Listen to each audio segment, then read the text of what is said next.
Pourquoi rejoint-il l'Union Sacrée? Pour y faire quelle politique? Que reproche-t-il au FCC? Monsieur Steve Bikaï, bonjour. Bonjour. Vous êtes membre du gouvernement, ministre de la Solidarité nationale et des Affaires humanitaires. Vous êtes membre de la FDCA. Vous annoncez que, bien membre du FCC, un des généraux du FCC, vous annoncez que vous rejoignez l'Union Sacrée. Pourquoi? D'abord, il faut me présenter en tant que fondateur ou leader du Parti travailliste, hein, pas FDCA. Parce que vous savez, il y a eu une grande divergence entre nous. D'abord, au niveau du FCC, un groupe était parti, l'autre était resté. Et après, Honorable Bahati, avec son groupe, a fait une déclaration comme quoi mon parti était exclu de la FDCA avec 3 autres partis politiques. Ce qui fait que j'engage le PT, j'engage pas la FDCA. La FDCA. Donc, soyons clairs, vous n'êtes plus à FDCA. Je ne suis plus à FDCA dans la mesure où il y a une divergence fondamentale entre nous autres avec la façon de faire de l'Honorable Bahati. Nous sommes allés contre l'Union Sacrée en tant que parti autonome, en tant que PT. Pas en tant qu'à FDCA? Non. Même si le PT a obtenu les postes du fait du seuil obtenu avec la FDCA. Oui, le seuil a été obtenu ensemble. C'est-à-dire, comme il y avait le seuil, les partis politiques sont mis ensemble pour avoir le seuil. Mais dans cet ensemble, chaque parti politique, n'est-ce pas, a sa patronne juridique, a ses biens, a son siège, ses membres et ses députés.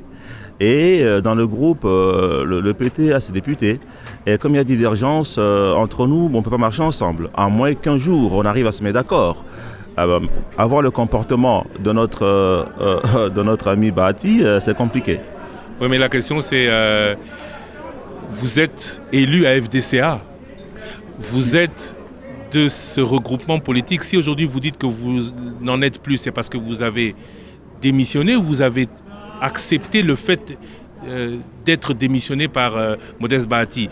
Il y a eu une grande crise entre vous, vous avez dit que c'était vous la FDCA. Si aujourd'hui vous dites que vous n'en êtes plus, c'est quoi? Par démission ou par exclusion? Non, pour marcher ensemble, il faut s'entendre. Vous savez, quand on se met ensemble dans le regroupement, il faut avoir la même façon de voir les choses. Or, c'est différent. Comme j'ai dit, s'il arrivait que par rapport à leur décision d'exclusion, ils revoyaient ces décisions et qu'on arrivait à avoir un arrangement particulier, on peut comprendre. Mais dès lors qu'ils ont décidé, ils ont dit que le PT est exclu d'FDCA, d'après eux, eh ben, je concède. Je me dis que j'engage le PT et la déclaration qui était faite hier était faite sans citer FDCA. Donc c'est le PT qui s'est engagé à pouvoir soutenir la vision du chef de l'État. Et non pas la FDCA qui en est déjà pourtant. Laquelle? Je ne sais pas, parce qu'il y a divergence d'approche. La FDCA est une, indivisible, mais il y a des tendances. Il y a une tendance qui est tendance FCC, il y a une tendance qui était partie, qui avait Grand Bahati. Cette confusion-là ne me plaît pas. Alors, pour couper court, je dis que j'engage le PT. L'informateur, il est Modeste Bahati Lukwebo. Bien sûr que oui. Vous allez le rencontrer, vous allez parler avec lui? Bon, pourquoi pas comme informateur? Déjà comme FDCA, on a eu une rencontre, n'est-ce pas, initiée par un ami commun. C'est qui est grave que quand on se rencontre avec Honorable Bahati, c'est ce qu'il fait. Il m'étend un papier pour que moi je le signe l'allégeance, quoi. Donc moi je dois signer une allégeance comme quoi, je reconnais l'autorité morale, Bahati Lukwebo. Mais ça c'est pas me connaître là, ça c'est impossible. Vous n'allez pas là où l'on veut vous amener sans que vous ayez compris pourquoi? Non, parce que ça c'est anormal. Par exemple, d'appeler les députés du FDCA, leur signer des documents comme quoi je rentre ici, je reconnais Bahati comme autorité morale. Mais ça c'est manquer du respect aux députés. Et beaucoup l'ont fait. Ils se posent la question, mais pourquoi vous ne l'avez pas fait vous? C'est parce que j'ai la personnalité. Donc vous n'allez pas là où vous ne voulez pas aller sans qu'on vous explique pourquoi? Non, mais parce que... C'est la deuxième fois que je pose la question, attention la troisième. J'ai dit, pourquoi est-ce que moi je dois faire les gens à Bahati? Mais aujourd'hui, vous arrivez à l'Union Sacrée. Oui. Vous savez pourquoi vous entrez là-bas? Je sais. C'est pas allégeance à Félix Tshisekedi? Mais ça peut se comprendre que je puisse faire allégeance à un chef de l'État. Mais pas faire allégeance au chef d'un autre parti politique au moins. D'un regroupement. Parce que quand dans un regroupement, on ne devient pas membre de quelqu'un. Or, là-bas, qu'est-ce qui se passe? Dans des réunions, on oblige aux gens de mettre l'écharpe de l'AFDC. Mais c'est inconcevable. Ce n'est pas une bonne façon de traiter les gens. Et vous voyez les grandes personnes obligées tous à mettre une écharpe. C'est pas normal du tout. Parce que vous êtes député à FDC. Aujourd'hui, on retiendra, à la CEDI, c'est marqué que vous êtes député à FDCA, pas député Non, PT, écoutez, les partis appartiennent au regroupement. Les députés appartiennent au parti. Parce que quand on publie les regroupements... Les députés appartiennent au regroupement à la bannière sur laquelle ils ont été élus. Écoutez, quand on publie les regroupements, on met AFDCA, on met les partis, AFDC, PT, ainsi de suite. Ce qui veut dire que chaque parti qui est dedans a sa personnalité, a ses membres. Et ces députés sont les membres du PT et PT membre de l'AFDCA. Ce n'est pas un individu qui peut être membre d'un regroupement. Ce sont les partis politiques. Et à ce niveau-là, on doit se comprendre. Bien compris. Vous n'allez pas là où vous ne voulez pas aller sans qu'on vous explique pourquoi. On ne maîtrise jamais par le nez. Adhésion moqueuse, vous qui adhérez à l'Union Sacrée, savez-vous aujourd'hui à quoi ressemble ce à quoi vous adhérez ou vous êtes un dragueur de plus? Et beaucoup de gens ne comprennent pas souvent mes écrits. Hein. Il faut voir l'enchaînement. On va beaucoup en parler. Je suis là, il faut voir l'enchaînement. Mais justement, en parlant d'enchaînement, vous parlez d'adhésion moqueuse. Quand vous voyez ceux qui vont à l'Union Sacrée sans savoir pourquoi. Alors moi, je ne vais pas parler de votre tweet, je vais juste vous poser la question de savoir, est-ce que vous savez où vous allez? Est-ce que vous savez ce dans quoi vous vous engagez? Absolument. Je sais où je vais.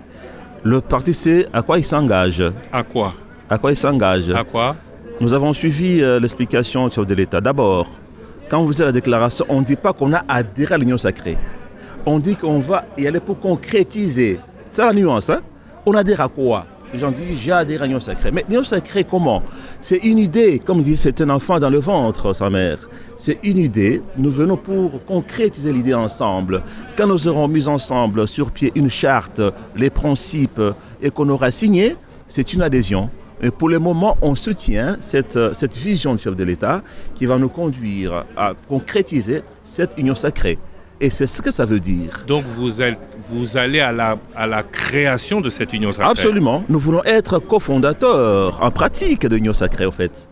Mais ceux qui sont partis hier parce qu'ils avaient compris avant vous, vous retirez ce tweet alors? Je ne retire pas le tweet. Pas des dragueurs? Le tweet est toujours d'actualité.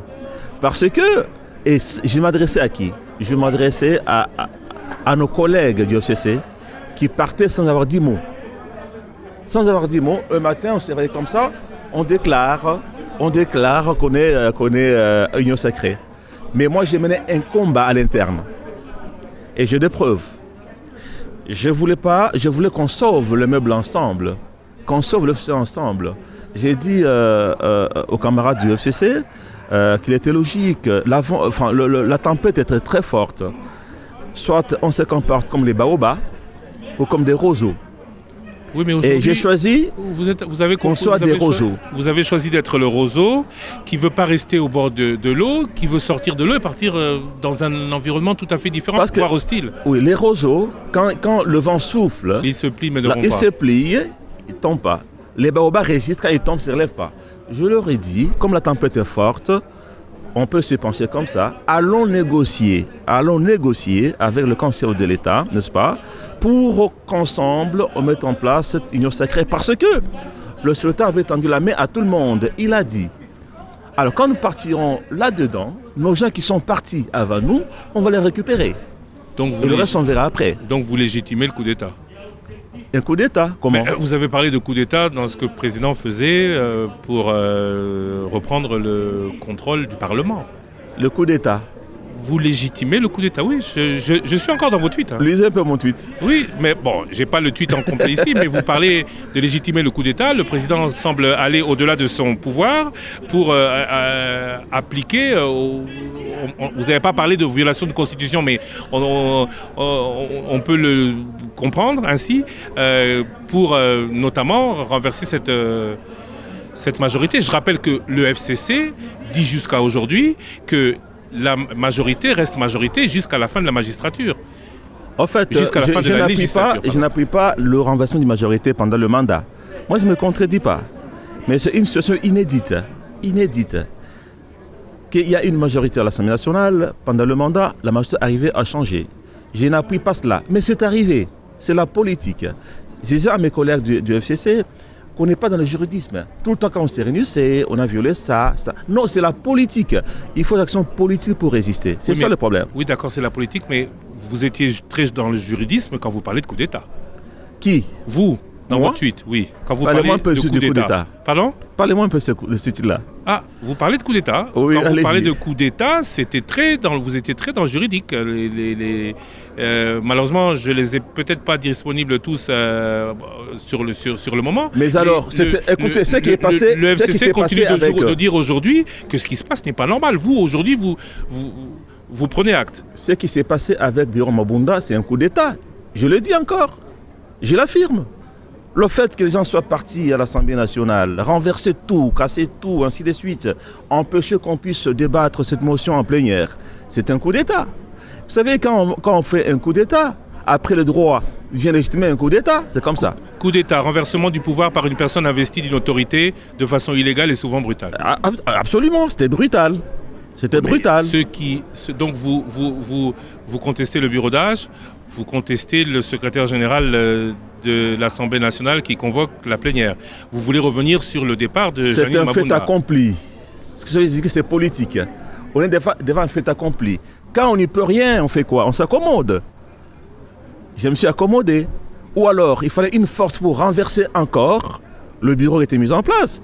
Ou on s'accommode, c'est le réalisme. Et je me suis accommodé. Vous vous accommodez avec une équipe pour laquelle que vous avez rudement critiqué. Vous étiez certes en désaccord avec le FCC, mais plutôt, non, comme vous le dites, avec la coordination du FCC. Donc jusqu'aujourd'hui, vous êtes la coordination. Vous n'êtes pas en désaccord. Pas le FCC. Ah, mais c'est intéressant de le dire aujourd'hui. Oui. Aujourd'hui, vous n'êtes pas en désaccord avec le FCC. Non, jusqu'aujourd'hui. Avec la façon de faire, la coordination qui a amené à l'échec. Parce qu'une équipe qui a perdu à l'élection présidentielle, on l'a gardée jusqu'à aujourd'hui. Elle va d'échec en échec, on la garde. Et je demandais qu'elle cède de place, il n'a pas cédé. À la place, on met un comité de crise technocrate. Que vous prépariez. Technocrate. Vous avez dit que vous le prépariez. Peut-être parce que vous n'êtes pas retrouvé dedans que vous vous retrouvez aujourd'hui à l'Union Non, il fallait perdre les gens politiques pour affronter, n'est-ce pas, le problème. Et j'ai observé, le comité est arrivé, on n'a pas compris ce que le comité faisait. On n'a pas vu comment il gère ses députés. J'ai trouvé qu'il y avait un flou devant. Et j'ai insisté encore, à la dernière réunion, j'ai dit, mes chers amis, nous devons négocier.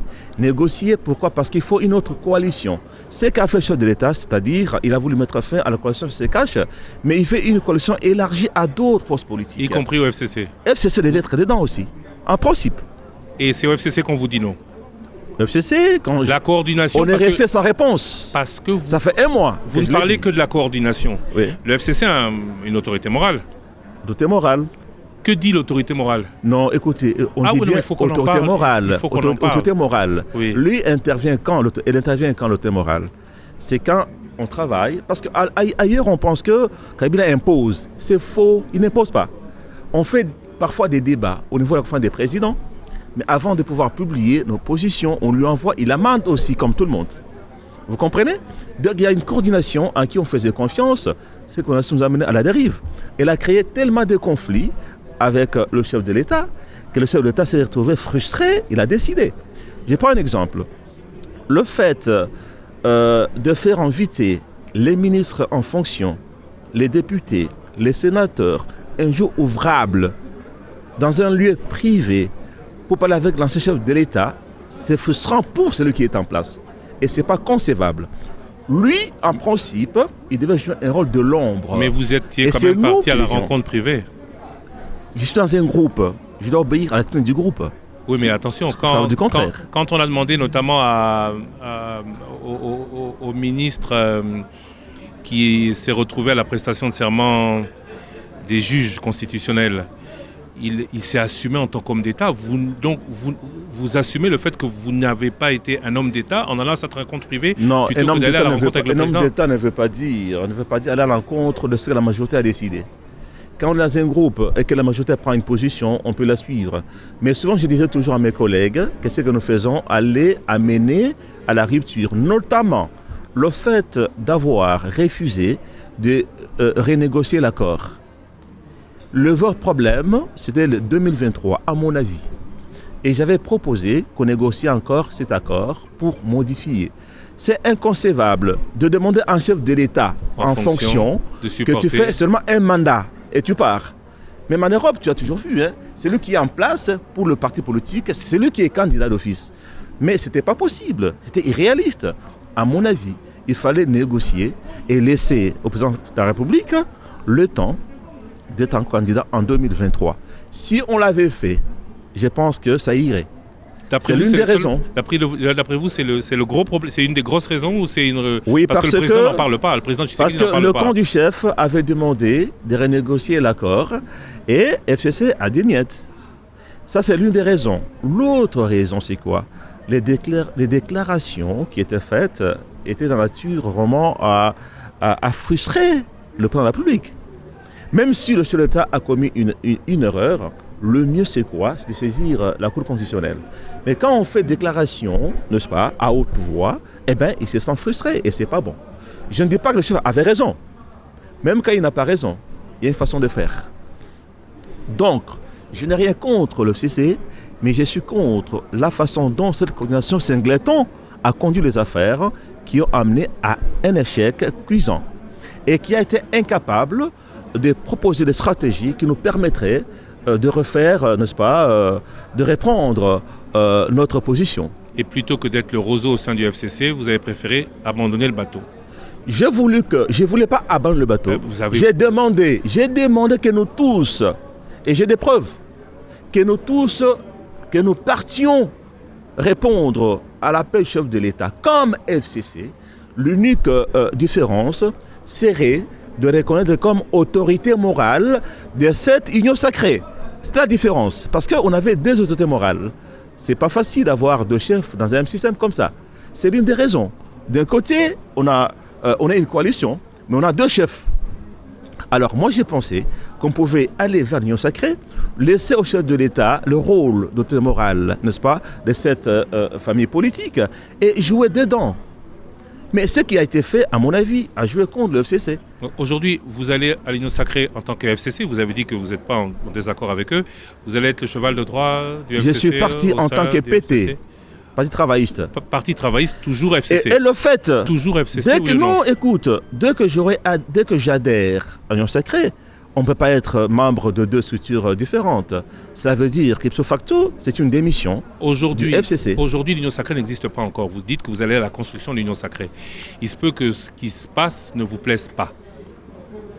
Vous serez donc toujours à ce moment-là, vous êtes donc toujours aujourd'hui, en attendant que l'Union sacrée se fasse, vous êtes donc toujours FCC. Non. J'ai rompu, le parti a rompu avec le FCC à cause des raisons avancées et va maintenant, n'est-ce pas, consolider la position de l'Union sacrée. C'est-à-dire pour la mettre en forme, appuyer. Maintenant, on appuie l'idée de l'Union sacrée, mais ensemble, on va mettre en place les principes.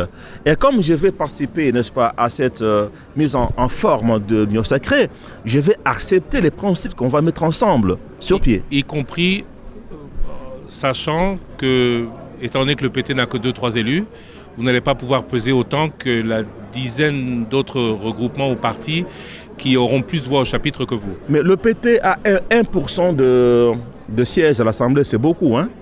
Dans une Assemblée de 500 sièges, nous avons 5 députés. Oui, mais dans une Assemblée où la majorité de 1 sur 300, 1% sur 300 membres, c'est très peu. Il n'y a personne qui a plus de 10%. Là, on va à l'Union sacrée.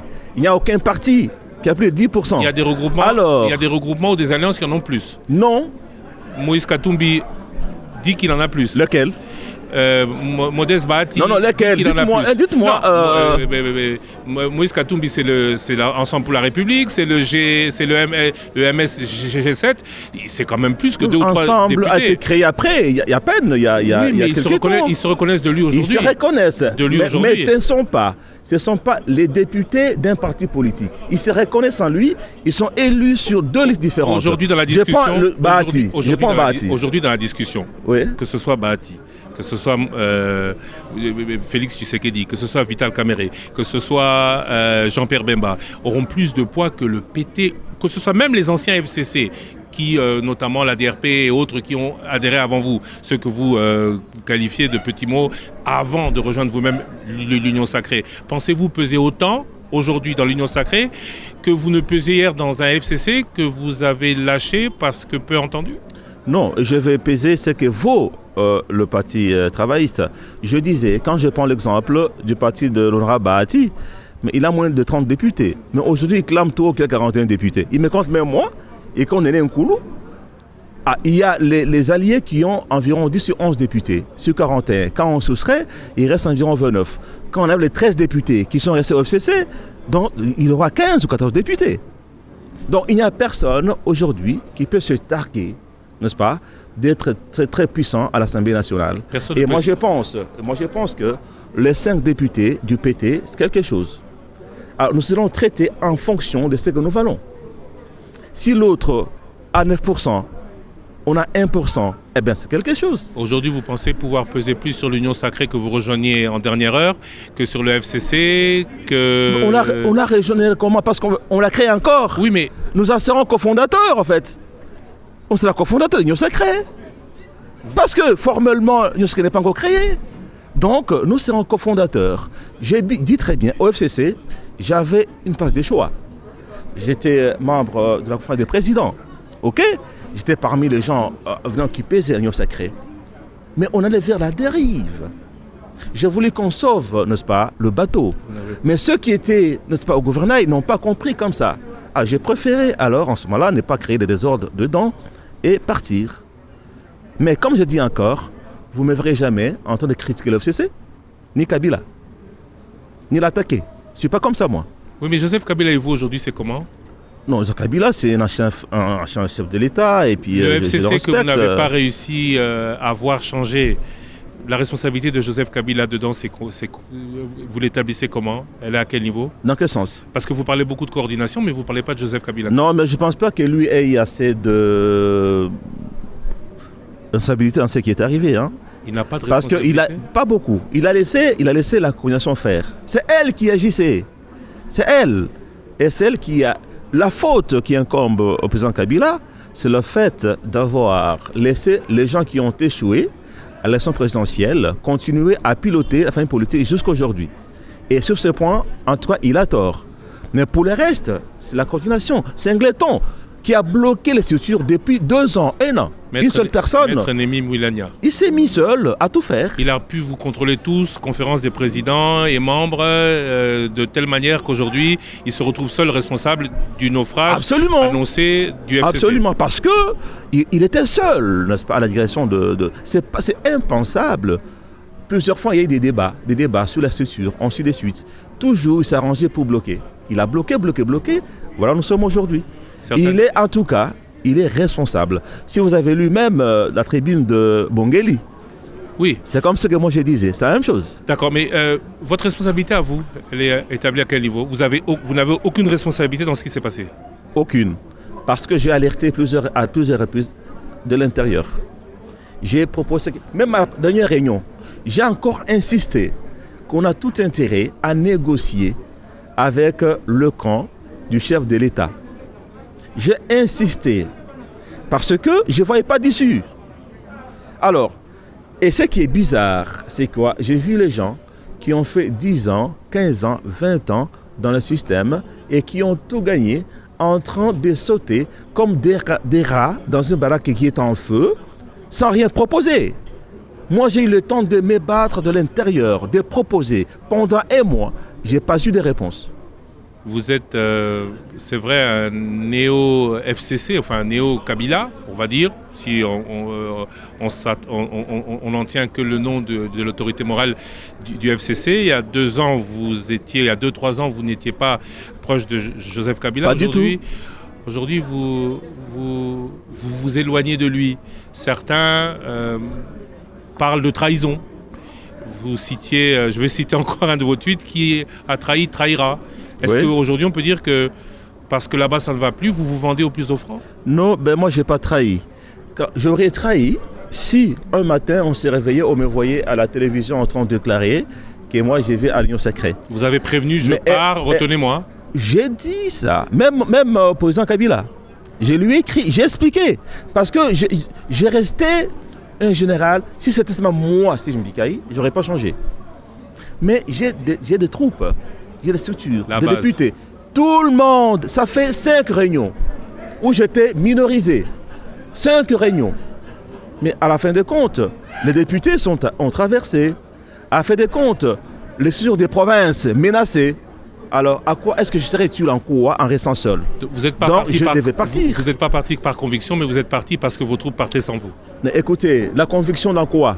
La conviction dans l'Union sacrée que vous dites que vous êtes C'est être sur maintenant le point que de nous allons la construire, l'Union sacrée, que je ne peux plus y croire. Maintenant, j'ai accepté l'idée là, de mettre ensemble tout le monde comme personne n'a la majorité. En fait, c'est quoi? C'est une coalition créée parce que personne n'a la majorité.